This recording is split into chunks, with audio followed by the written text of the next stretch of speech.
is a production of DallasCowboys.com and the Dallas Cowboys Football Club. How about them Cowboys?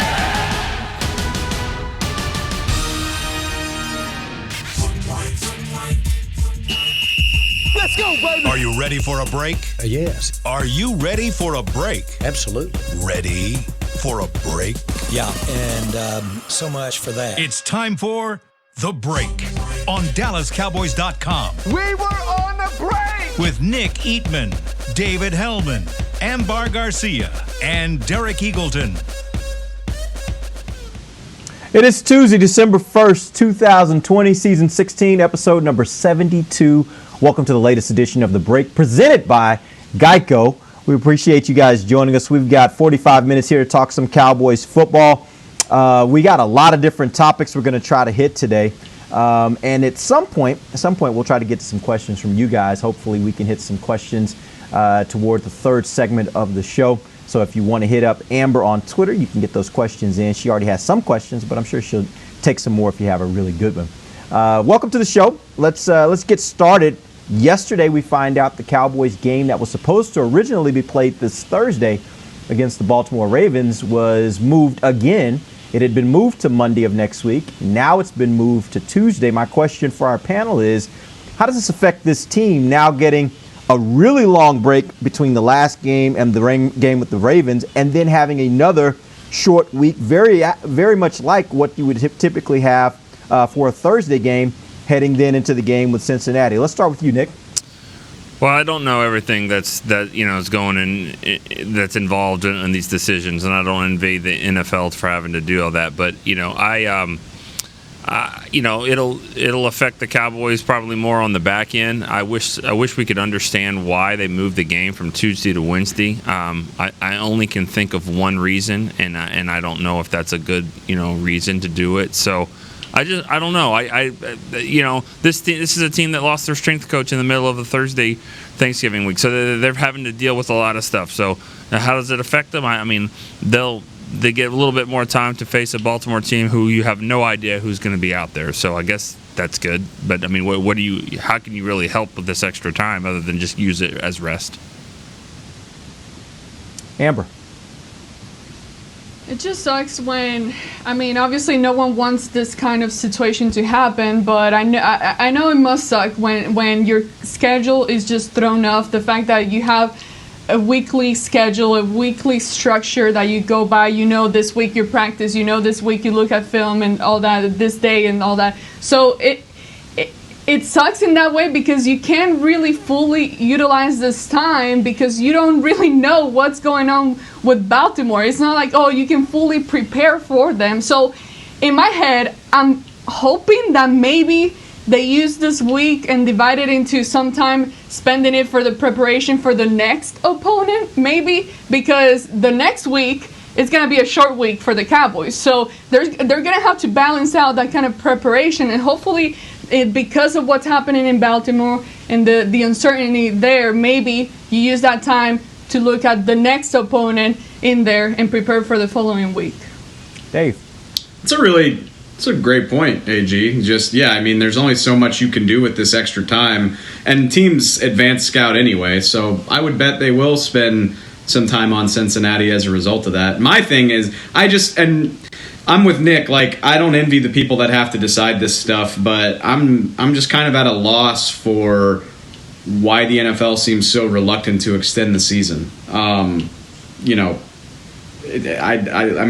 a week 18. You can build that into the playoffs and still get what you want to do done. It just seems like the lengths that they're going to play it on schedule is gonna. It's kind of ridiculous. All of these late changes, asking teams to play games on 4 and 5 days rest. I just think it's bizarre, and I don't understand what the harm would be in just adding a week to the season. But the league seems bound and determined not to do that, and maybe we're not going to see an outbreak on scale with what we're seeing in Baltimore right now, but this, I have a feeling this is going to keep happening. It's December now. We're in the middle of flu season. COVID cases are getting worse and worse. I would just imagine this next month is going to be really dicey. So I don't envy the league for having to figure all this out, but I'm not convinced they're doing a great job. Yeah, it seems a little strange to me just that there are some teams that are being forced to just deal with their circumstances. I look at Denver last weekend, where they were told basically play the game without a quarterback, and that's what they had to do. And there seems to be this decision from the standpoint of the Ravens that they keep making allowances for them with their COVID cases, rather than just saying everybody that can't play just can't play, figure it out and put a team on the field. Now obviously there's a lot more to it, and there's probably some things that are being discussed that are far beyond what we know. But it just seems like everything keeps getting pushed back for the Ravens. And we'll see how much that affects the Steelers in their game coming up this Wednesday. That's been moved around quite a bit for them. And the Steelers have to be a little frustrated because this is the second time this year when they faced this kind of situation where the other team had issues. And because of that, it was games had to be moved and adjusted on the Steelers schedule. But all things considered, we all knew going into this season there'd be lots of changes, and they'll just have to deal with it. I think somebody would probably offer the rebuttal and say Denver's situation didn't involve an ongoing spread, at least not that we knew about. You know, they had their high-risk contacts. They didn't have any positive tests, whereas I think Baltimore had 9 straight days of positive tests, which is to say they don't even know if they've contained it, so they don't feel comfortable having guys travel or play. I guess I get that, but I do agree with you. It doesn't seem like there's a lot of consistency. I mean, this all happened with Tennessee back in October. It was very similar, and it is interesting, you know, what constitutes getting the league to make all these accommodations versus saying, oh, sorry, you're just going to have to deal with it.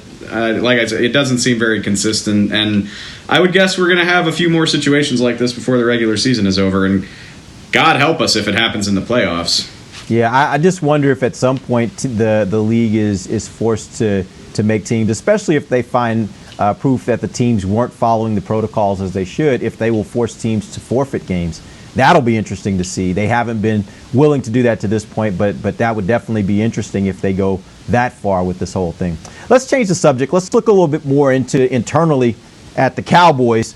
Let's start first with the offensive line. We didn't get a chance to talk extensively about them yesterday, but obviously they lost both their second-string tackles in the game against the Washington football team, and they were left with Brandon Knight and Terrence Steele again.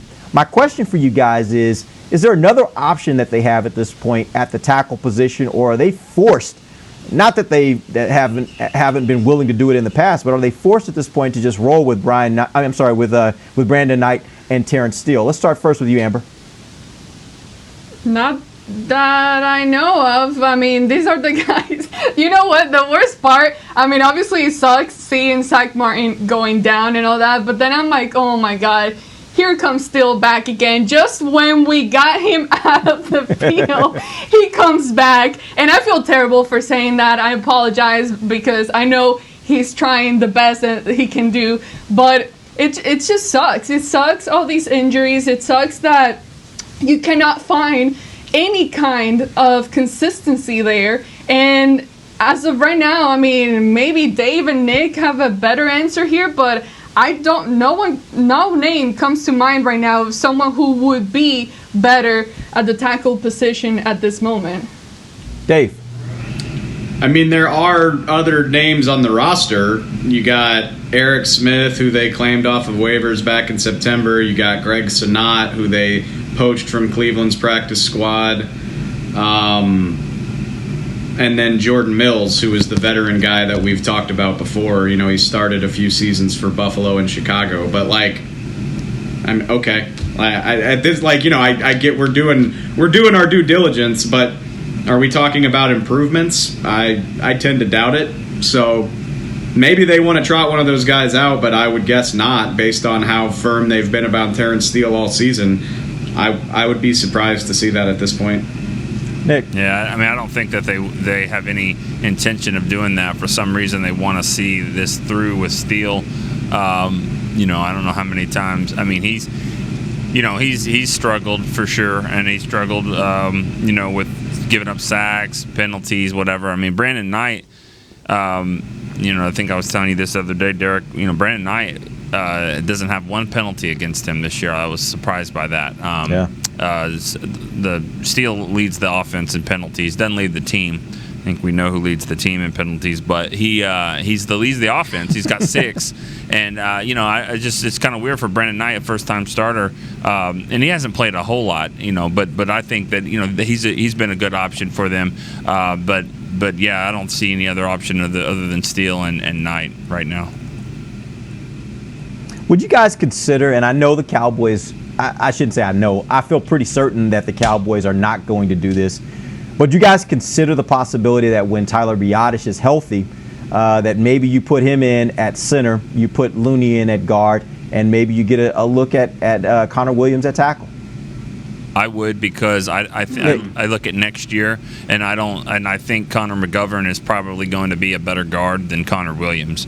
So when I think about all of that for next year, where does Connor Williams go? I probably would look at him as being a swing tackle there. So yeah, I would do it. Dave. Okay. I like that idea. And if Tyler Biadasz comes back, Joe Looney's going to play center till he's healthy, but I'd like to think if he can come back this season that they would want to get him some reps and keep, getting him experience and having him play in games. So that's certainly an intriguing option to try a different best 5. Yeah, I don't know if you do it right now while Tyler's hurt, but I would definitely try to give that a try if Tyler can come back. I don't think they will, but I'd be interested for sure. Amber. Absolutely. I mean, we've been talking about this for quite a while now, wanting to see Connor at tackle and giving him a try. But I'm curious to really know what the coaching staff thinking is and how do they feel, because clearly we have not been on the same page as them. We see things differently than they do. So I would be really curious to see or know just kind of their thoughts on that, and if that's a move that they would want to make at some point, even if it's not this specific season, but at some point in the near future. The interesting part about that, Amber, is that we have been on a different page from them, but it seems like at some point throughout this year, they always come around to our line of thinking. We saw it happen. We saw it happen with Worley. We saw it happen with Poe. We saw it happen with the move of Zach Martin out to tackle and putting Steele on the bench. So eventually they come around to thinking like we're thinking. So we must be on to something. We're going to take our first break. When we come back, I want to talk about this coaching staff, particularly about some of the decision making that's been happening. There's been a lot of criticism from Mike McCarthy, and I want to ask you guys about that decision making and also about what he's done so far as a head coach and as a leader. We'll talk about that when we come right back. This is DallasCowboys.com radio. There's nothing as unique as our eyes, which is why Essilor pioneers ways to make lenses as unique as you. Verilux for super sharp vision, Essential Blue for protection, and Crizal for freedom from glare. 3 cutting-edge solutions in a single unique lens. So whatever your needs, insist on Essilor. Visit your local Essilor experts and find the perfect lens for you. See more, do more, Essilor. Since 1865, Stetson hats are American-made with pride right here in Texas. And Stetson is proud to be on the field with America's team. Want to show your Texas and team pride too? You can. By purchasing your own Stetson, you can look just like how the flag guys do on field at every home game. Stetson hats, the official crown of all self-respecting Cowboys, and your favorite football team. Get yours today at shop.dallascowboys.com or at stetson.com. I'm Jay Novacek, former tight end for the Dallas Cowboys. Back in the day, I was the guy who always got the tough yards, and that's why I run with John Deere today. In fact, I have a John Deere 3025E tractor that can handle any yard work I need to do, even the tough yards way out back. So if you have 1 acre or 1,000, John Deere has the equipment that's just right for you. Visit a John Deere dealer today and run with us. We are the official tractor provider of your Dallas Cowboys. Dear, it's 1908. Don't you think we should get electricity? And stop using candles to see at night. It's just electricity lights up the room fast. It's more reliable than candles blowing out, and people seem to love it nationwide. Well, candles are... Dear, did you just run into the wall? Nope. May I have a new candle, please? Historically, switching to new technology is a no-brainer. Today, it's AT&T 5G. Fast, reliable, secure, and nationwide. Switch to AT&T 5G. It's not complicated. 5G requires compatible plan. May not be in your area. See att.com/5G for you for details. Back to the break. Pose with the Pros on the go, presented by AT&T 5G. It's bringing the in-stadium experience to the palm of your hand. You can snap a photo with your favorite Cowboys player anywhere at any time. It's now available within the Dallas Cowboys app under the Stadium tab. Welcome back to the second segment of the break, presented by Geico. We are talking Cowboys. We're talking. It's a show where we're going to talk about a lot of different topics. We're going to talk about this coaching staff next, and we're going to start with Mike McCarthy. There have been a number of times this season when he's made some decisions that have raised eyebrows. And I'm wondering for myself, if a lot of that is because we've just been so used to the Jason Garrett style of coaching, which I don't think anybody would characterize as aggressive, and then flipping to another extreme where Mike McCarthy seems to be extremely aggressive. But I'll ask you guys, are you concerned about the decision-making of Coach McCarthy? Let's start first with you, Nick. Yes, I am. Nothing he's done so far has shown what the things that they hired him for. And when I say shown, I'm talking about what we've seen. Now, behind closed doors, maybe it's better, but you know, you've got a 3-8 football team. Obviously, there's been a lot of injuries, but there, you know, you have a veteran staff. You're supposed to be able to figure out how to get guys in place and try to, you know, help with your depth a little bit. And maybe it's just been too many injuries than one team can take. But, you know, from the decision making that he's done within the game management, it hasn't worked. You know, it didn't work even in the first game of the season. So he got lucky, obviously, with the second game, you know, with the onside kick. But, you know, I think that was a questionable decision as well. But nothing that he's done so far you can really say and go, wow, you know, that's really good. Only thing that's got going for him is the pedigree and the history of that he has a Super Bowl trophy. Now, Nick, I'm going to challenge you a little bit here because everybody on this show and everybody who's listening out there knows that you're a flea flicker guy. Like, you do it every game. I want to see them do a flea flicker every single game. Yeah. So tell me the difference. You're aggressive in that aspect, but you're concerned about his aggressiveness. Tell me the difference. Well, his aggressiveness, I was really talking more about the fake punts, but his aggressiveness, here's the difference. This team isn't good enough to be as aggressive as he wants to be. He wants to put it on the players. Well, the players aren't good enough right now. This team isn't good enough. So he's taking chances like he did on Thursday in the game when he shouldn't have to. And that's not a calculated risk. So to try to throw the ball to a punter.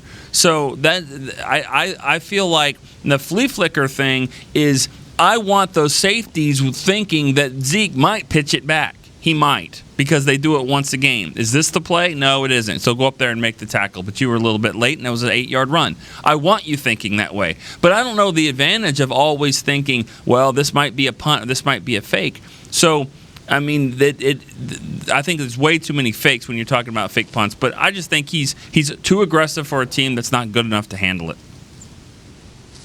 Yeah, and the point is you're saying you don't think that a flea flicker is aggressive. That should be a part of your offense just to make safeties have to account for the fact that this could be a run, this could be a pass. The problem, though, is I'm sorry. All right, Dave, what do you think? Go ahead. Go ahead, Nick. No, go ahead. What I was going to say is it stems back to when you can't run the football. On that after Jalen's interception, first and goal at the 4, they get stuffed for a 2-yard loss. Okay, they tried to run it. Then they tried this fake reverse pass to maybe Andy Dalton or whatever, but because they know that you don't have to worry about the run, they can look for all that kind of stuff. So, and when the special teams coach runs a fake, I mean, every other game, they're looking for that kind of stuff. So they'll give up just a non-return, and you fair catch it, and it's a 45-yard punt, no return, that's fine, because they're looking for a fake punt.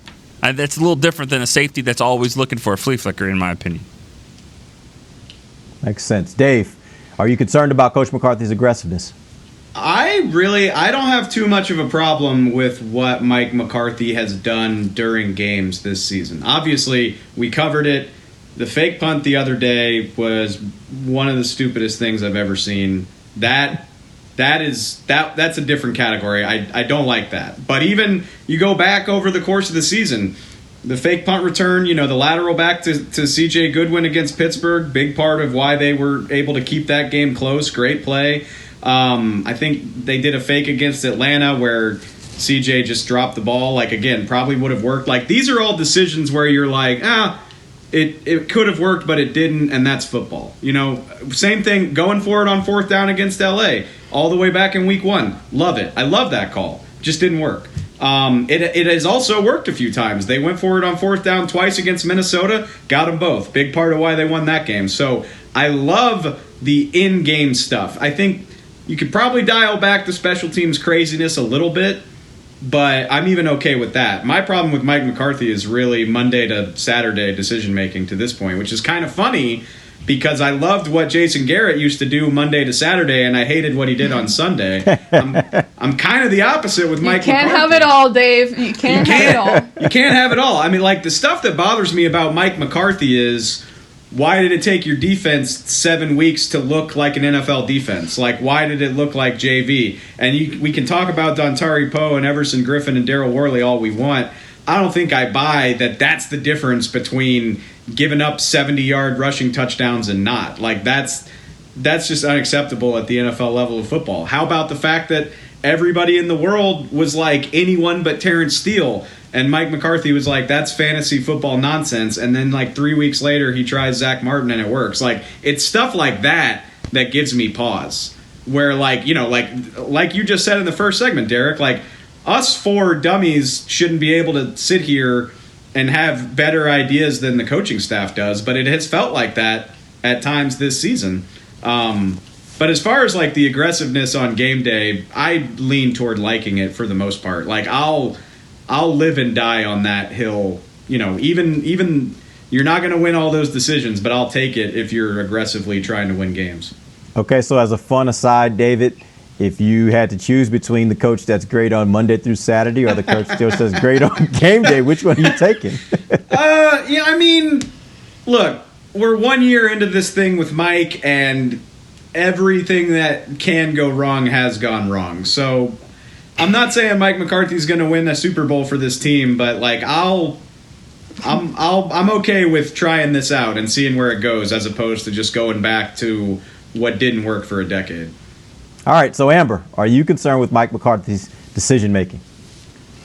I am. I have very mixed emotions about this whole situation. Obviously, we were wanting to see a change. We were wanting someone new in here, someone with a new voice, someone who could be more fun out on the field, who could have more fun when it comes to play calling and have that kind of aggressiveness that we were lacking from Jason Garrett as far as playing conservative football. But at the same time, even though I have liked certain things that he's done, there has been a lot of questionable decisions throughout the season. And the thing with me, how I see it, is you need to have self-awareness. You need to know what your team is doing, know what you look like, know that, okay, we're not really accomplishing this and are unable to make these plays happen. So maybe, just for right now, we kind of take it back a little bit, play it more conservative.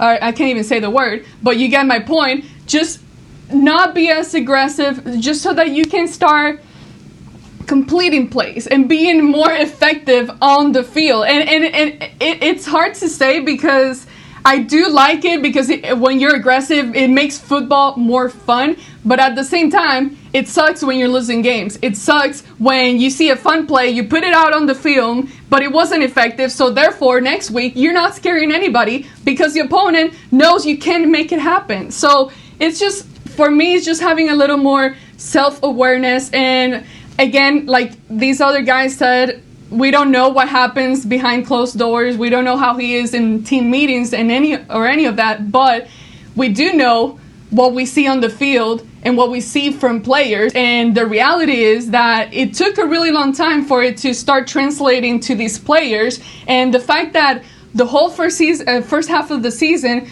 we were seeing that lack of emotion, that lack of what's the word I'm looking for? The just being competitive. We weren't seeing that. This team had no soul throughout the first half of the season. So that's a problem, because you need your leader to be able to have a voice and translate at the same time. And you cannot tell me that this is just, lack of talent of players and blah, blah, blah, because at the same time, you got a lot of guys. How many players are there on a football team? There is no possible way that everyone just simply sucks on the field. No, it has to come from the person who's trying to inspire you. So, I'm sorry, but as of right now, it's just not quite working out. I think those are valid points. I'm personally not willing to completely crucify Mike McCarthy yet. As Dave mentioned, there's been pretty much everything that could go wrong has gone wrong, and a lot of that stuff is well beyond his control. I would have expected with an experienced coach like this that he could have made up that difference and they wouldn't have been as bad as they've been, particularly on defense throughout the year, even with all the challenges that they've had. But I'm not willing to completely crucify him on that. I think we give him a little bit of a mulligan because this was such a weird year. And I want to see what happens in the future. What I do know, or at least what I think I know at this point, is he's not a coach that necessarily knows how to coach his team through adversity well. And that's something that we did always say about Jason Garrett. In adverse situations, it seemed like he had an ability to get his team to play above their heads. And the problem that we had with Coach Garrett was when then they were in the front, they seemed to play down sometimes. So however you want to mince it, I'm not willing to completely crucify him yet. I think we got to still figure out over the next couple years really what we think of this coach and what he's able to do here. Let's move over to the special teams, though. I want to talk about John Fossil. And a lot of these decisions that have been made have revolved around the special teams. My first question for you guys is, do you think he has the latitude to be able to just make decisions on what he wants to do on special teams without the head coach's input? Because I know we saw Nick, I don't know, I think it was you that sent the clip of his last game with the Rams. And it was a play where they ran a fake on a special teams on a punt, and the head coach, you could tell seemed very aggravated, as though he didn't know what was really going on, and the special teams coordinator just decided that's what he was going to do. And it made me think, number one, was that the reason that maybe the Rams moved on from Fossil? And number two, does he have the same kind of latitude here where he's making decisions and they don't necessarily match up with what's going on in the game? Let's start first with you, Dave. I mean, I think there's no way to know the mechanism of that, like, publicly, basically. Like, that's the essence of coaches. You're going to protect that process. And if it does come out, it probably means you're heading for like a messy divorce. Like, those sorts of details start to come out when you're looking for justification for firing a guy or moving on or whatever. So I don't know if he's got that latitude. It wouldn't surprise me based on his expertise and the amount of times they do it. But again, that's what I feel for a head coach in a situation like that. Maybe McCarthy thought that was a great call. Maybe he actually hated it. But he's got to go defend it, because you're opening a can of worms if you don't. Like, it ain't worth it to throw your special teams coordinator under the bus like that unless you're trying to move on from him. I will say, just with John Fossil, it came into crystal clarity after this fiasco on Thursday, it's great to be aggressive, but if you're so aggressive that teams change the way they play you because of your reputation, that's not great. Like, I don't know if that's great for everybody to be like, well, we got John Fossil on the schedule, we better be on our P's and Q's. Like how we don't talk about that with like 99% of teams. But I remember last year when they played the Rams in December, we talked about that leading up to the game. We were like, you got to be careful with Fossil. Hecker and Zerline, like, they're going to do something wild. And I don't know if that's great when people know that right off the bat. Nick, what are your thoughts? What was the question again? I'm sorry. What are you asking specifically? The question is, do you think Fossil has the latitude to be able to make these calls on his own? And if so, do you think that's the right decision? No. To give him that latitude? Yes, no. I think he does have that latitude. I think he always. I don't think he sleeps at night. I think he thinks about fake double punt reverses and stuff like that. And I think he comes in the next morning about 4 a.m. and busts. What about dreaming about them? He might. He busts into McCarthy's office and be like, "What do you think about this?" You know. And I think the whole game he's probably he's in his ear trying to convince him to do that. That's what I really believe. I don't think like he makes the call, but I think he's talking about it throughout the game and trying to do that. You know, and I think it's just too much. I mean, like I said, if we've been told this, punt returners, you know, like you have a different plan when you're playing against him because and what are you giving up? Okay, so we're not going to return it this time. Just tell CD fair catch it because we're not going to return this because we want to play the gunners a little bit differently. That's all you're giving up really, and just make sure you don't give up fake punts because you're always watching for it. So yeah, I think he has probably a little bit more leeway than he should because I mean they've run 2 in one game before. They've run 3 this year. And it hasn't worked. I mean, I think he's run 4 trick plays, maybe. You can say they probably run 7 trick plays this year, and they've gotten 2 of them. Is an onside kick count as a trick play? Which 2? Oh, they got the watermelon kick, and then they got the Steelers, and then the kick return, punt return, throwback. They have 3 fake punts. They haven't got the drop kick against Philadelphia. I mean, that almost worked, but it didn't. You know, I mean, that almost worked, and that's all I can really think of. Cleveland, they tried a couple of weird-looking plays there. So, you know, they did one where they like snapped it to Darian Thompson too, didn't they? Yeah, that was the. It's basically. Yeah. It's basically been a weekly thing. Yep. And that's the problem, I guess. Yeah.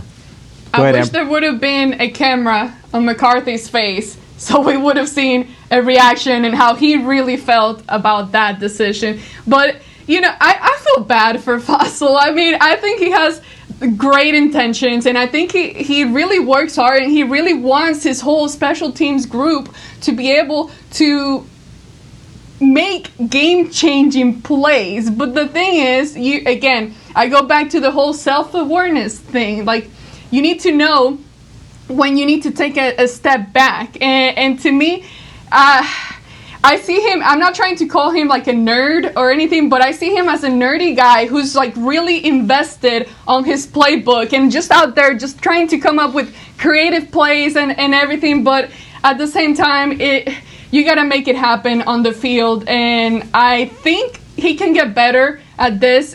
Next year, I expect special teams to be better than what we've seen so far, with more time to prepare and all that. But that's an easy fix, I think. When it comes to a play call, I mean, you make the decision, and you just got to be more aware of what's going on the field, and more aware of your players, and knowing that, okay, I love the guys, and I think they can get there, and I think they can make it happen, but I got to be real and understand that this is maybe not the year where we try those kinds of things. Unless you're not trying to win the game and you want to risk it, then that's fine. Be playful and go for it. Let's also point out on that play with Fossil against the Cardinals last year with the Rams. That was his last game with the Rams. It was the last game of the season after they had lost to the Cowboys and they were out of the playoffs. So it was Week 17. They were just playing it to play.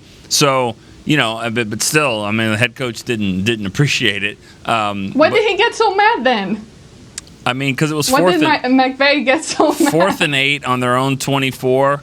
But that shows to me that sounds familiar. Yeah, but that shows to me that he was making the call.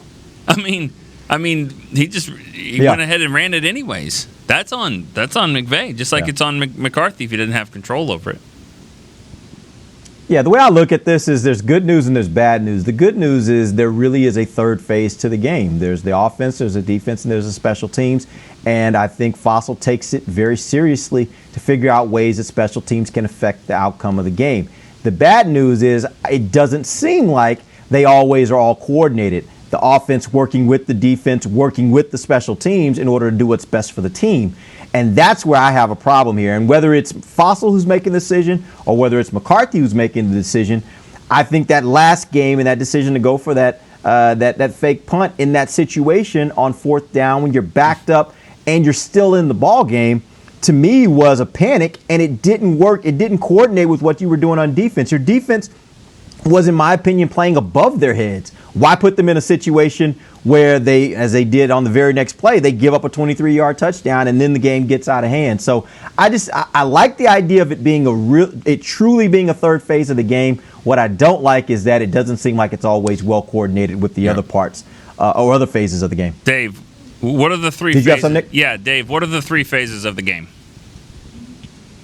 Offense, defense, and special teams. Right. And I could say the same thing, and everybody would say the exact same order. It's always offense, defense, special teams. I don't know if the coach ever. I don't know if Fossil actually. He probably doesn't say that. He probably says special teams, defense, offense. But there's a reason why that's the order, because that's always the priority. I don't know if I mean, because that's true. That's just the way that it is. And so that's a great mentality. That's a great mentality. That's the way that I know, but I don't think Fossil thinks that way. He even said in his very first interview that we are a big part of the game. But that's not the way head coaches feel. If they felt that way, they'd put their starters on there. They don't. It's a third phase. It can't mess up though, and we've seen them mess up. But I mean, they've made some plays. I mean, Rico, Daddle made a really nice play. I mean, they didn't lead to points, but it definitely could have. It's not their fault. I mean, they've made some plays this year, but for both teams. All right, we're going to take our final break. When we come back, we're going to get some fan questions. Amber has some lined up. We'll be right back. This is DallasCowboys.com radio. We're back with a tasty treat that's sweeping airwaves and taste buds. It's new Dr. Pepper and Cream Soda. Let's take a listen. Dr. Pepper and Cream Soda's here. A new combo that's music to my ears, okay. Let's play. Cream Soda and Dr. Pepper time. Pour it in a glass of ice. Music to my ears and mouth. New Dr. Pepper and Cream Soda. A delicious duet. There's nothing as unique as our eyes, which is why Essilor pioneers ways to make lenses as unique as you. Verilux for super sharp vision, Essential Blue for protection, and Crizal for freedom from glare. 3 cutting-edge solutions in a single unique lens. So whatever your needs, insist on Essilor. Visit your local Essilor experts and find the perfect lens for you. See more, do more, Essilor. The Cowboys way, where 16 Hall of Famers and 5 championships shows us what success looks like. Where turkey is always the second best part of Thanksgiving Day.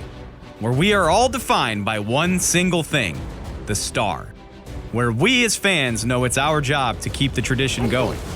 Bank of America is proud to be the official bank of the Dallas Cowboys and to support the quest of living life the Cowboys way. Copyright 2020, Bank of America Corporation. Dear, it's 1908. Don't you think we should get electricity? And stop using candles to see at night. It's just electricity lights up the room fast. It's more reliable than candles blowing out, and people seem to love it nationwide. Well, candles are... Dear, did you just run into the wall? Nope. May I have a new candle, please? Historically, switching to new technology is a no-brainer. Today, it's AT&T 5G. Fast, reliable, secure, and nationwide. Switch to AT&T 5G. It's not complicated. 5G requires compatible plan. May not be in your area. See att.com/5G for you for details. Back to the break. Santa is back at the Dallas Cowboys Cottage at the Star in Frisco. Appointments are available now to take your socially distanced holiday photo with Santa through December 24th. Save $5 when you book by December the 4th. Book now at thestarinfrisco.com/Santa. Any chance this is going to be the year when we go and actually do our show picture with Santa? No. Not happening? Socially distanced. Can we wait till the global... socially distanced Santa picture? Yeah. I don't know, man. You just were looking forward to being on his lap. You just want to wait till you can do that? Is that the idea? At the very least, wait until I don't have to wear a mask to do it. Yeah, maybe. Okay. I don't know. All right, so we'll wait till next year. Welcome back to the final segment of the break presented by Geico. What'd you have, Nick? Is Santa really going to take pictures with a mask? That's going to... Never mind. That just seems weird. It's going to be It's going to be a socially distanced... I don't know how they're going to do it. It's interesting. We'll see. Amber, let us know how it goes when you get over there. I don't know. We'll figure it out. Anyway. You guys are the ones with kids. Nick has babies, and you, Derek, you have grown-ups kids now. Yeah, I don't have babies anymore, so we're not doing Santa anymore. We're done with that. We're through with that. All right, Amber, let's get to some questions. What you got over there? Well, when we came back from break, I was trying to ask you, were we going to talk about the defense? We haven't really talked about the defense. No, I had it on the rundown, but I decided that we're going to go with questions because I promised we would go with questions, and we only have like 6 minutes left. And we're going to talk about defense tomorrow when we talk about the Baltimore offense versus the Cowboys defense. I'll save those questions. I stand corrected then. I guess it's not always offense, defense, special teams. On Derek's rundown, it was offense, special teams, defense. There you go. And defense. Good job, Derek. When your defense is like the Cowboys right now, we'll spend a little less time on that.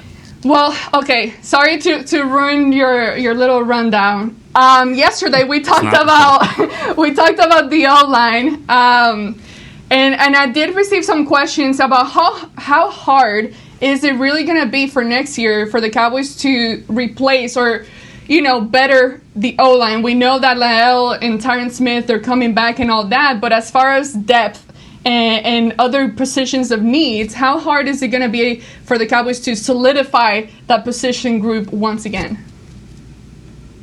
They need a swing tackle. They need a competent, maybe not even experienced. They need a competent, talented swing tackle. Whether that, preferably a draft pick, because as we've said, offensive tackles are expensive. Like, you're not going to sign a guy who's that good for cheap.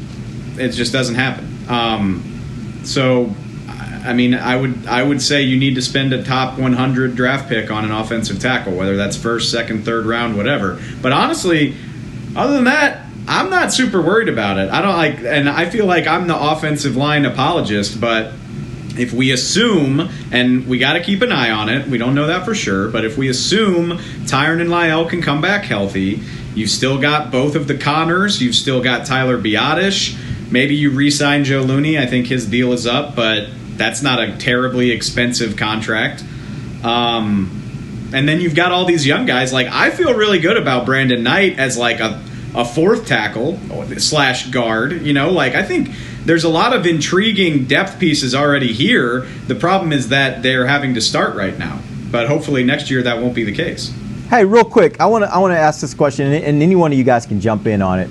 Are we certain that I keep calling him Brian Knight, Brandon Knight, are we sure that Brandon Knight is not good enough to be a competent swing tackle? Remember, this is the first real action that he's getting consistently week after week. And quite frankly, I think he's had some bad games, but I also think there have been some games where he's been pretty good, relatively speaking.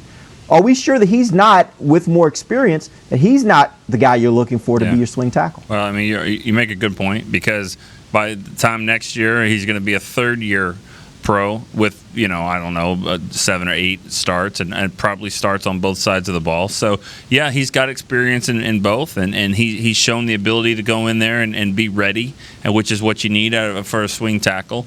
But that just seems kind of reckless to me. But knowing that Lael and Tyron's injury, it just seems to say, well, we got Brandon Knight. I mean, I think fourth tackle for him would be good. I think he should be the fourth tackle. I think they need to draft someone. They need to try again and draft a Chaz Green. I know that's not. I mean, that's what they did. They tried a third round from a big school. He's played tackle. He was a good college player. It didn't work, obviously, but they need to do something like that. A tackle who can maybe play guard right away, but could be a tackle for a while. To maybe one day replace one of these two tackles. Hi. Okay, that's it. I completely agree. I'll just say, and I want to do another question, but Brandon Knight, I've been saying since June, Brandon Knight is who they want Terrence Steele to be. I think he's had some bad moments, but for the most part, I think he's been very capable, very solid. I don't think it would be reckless to go into next year with him as your only option behind the starting two. But I feel very good about him being a piece here for sure. I think for the most part, he has been impressive for an undrafted guy. I'd be happy to keep him around. Yeah. But I think they need to do more, though. that's exactly why I say, Dave, that I think I might be okay with him being the swing tackle, because I feel like there still would be a problem if you lose both tackles next year. But I feel like if you had Tyron or if you had Lyle and Brandon Knight had to be on the other side, I actually feel like you'd probably be okay. If the rest of your offensive line is intact, I feel like you'd probably be okay. And so that's where I'm like, and that's what you need from a swing tackle. You need him to be cheap, and you need him to be okay. And I think that's kind of what Brandon Knight is. And let's not forget, the swing tackle might be Zach Martin. That might be your swing tackle from what he did this year. True. I mean, so it didn't. It just comes back to your 5 best linemen. You know, I mean, do you have better backups at guard or do you have them at tackle? And I'm not sure that Brandon Knight, and again, Derek, we could talk to his parents about changing his name, but it is Brandon. If we could, I think I'm going to call him. Okay, call him and see. But I think he could be a guard. I mean, he looks like the body type for maybe a guard. But either way, I think he's a good young prospect. I just don't think you can give this offensive line the benefit of the doubt. Like, if these were freak occurrences, that would be one thing. But this is the 5th year in a row that Tyron has dealt with injuries that have forced him to miss multiple games. It's actually, people forget about it, and it's not fair because they're not the same, but this is the second time Lyle has basically missed the whole season. He was on IR for almost the entirety of 2016 with a toe ligament problem. So, and again, that's not his fault. I'm not dogging him or calling him injury prone, but you just can't assume that these guys are going to be okay. You got to do more, in my opinion. No, and I agree with that. I think the issue becomes you only got so much draft capital, and where does this fit in your list of priorities for this team when you get to the draft? Where does a swing tackle fall in that? And I don't know that it falls high enough for you to get somebody more capable than Brandon Knight. So we'll see. We'll have that conversation a little later. I think that's a conversation worth having. Well, just know this, though. Were you gonna say something? Yeah, one more thing. You know, they've gotten their ass kicked twice against Washington. Okay, Washington's not a good football team. They're not. They're 4-7. They're not good at all. But their defense is strong, and it plays right into the weakness of the Cowboys this year. They better fix that because those guys aren't going anywhere, and that's 2 matchups every single year. So you can say, yeah, defense needs to be better, but that offensive line was a problem, and they're going to go up against Washington twice a year. You know, Philly's probably going to have a better defensive line as well, and we'll see about the Giants. So I think it's more of a priority than you think because they've lost 2 football games this year because of it. I think that's definitely a conversation worth having at a future time. All right, we appreciate you guys joining us. We'll be back tomorrow. We're going to get into the Baltimore offense versus the Cowboys defense. Till then, for Nick Eatman, Dave Hellman, Amber Garcia, I am Derek Eagleton. This has been The Break, live on DallasCowboys.com radio.